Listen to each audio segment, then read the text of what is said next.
All right, sorry about that. So now, let's go back to it. That take and given unto them for me and thee.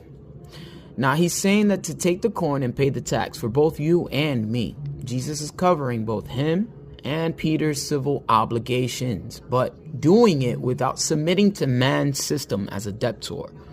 It's about handling external demands while still remaining sovereign and separate from the world's system. So what does this mean?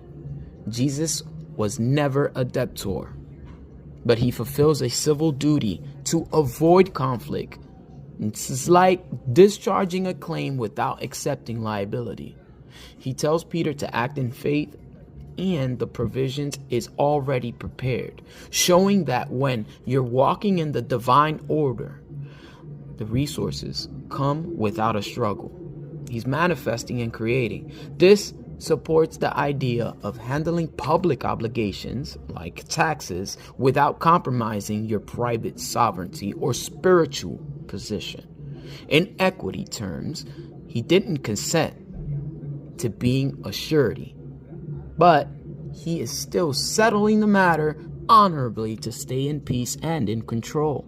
The whole point is to keep the control. Jesus acts as a principal and not a surety.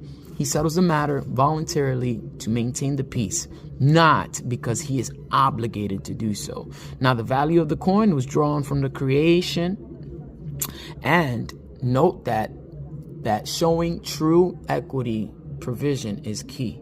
He covers Peter's liability like a trustee protecting the beneficiary. Everything relies on trust.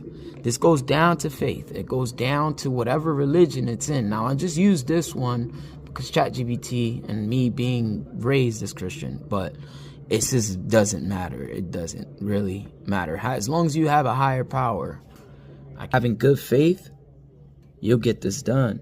But you gotta have good faith and come with clean hands when dealing in equity. You gotta come in that manner.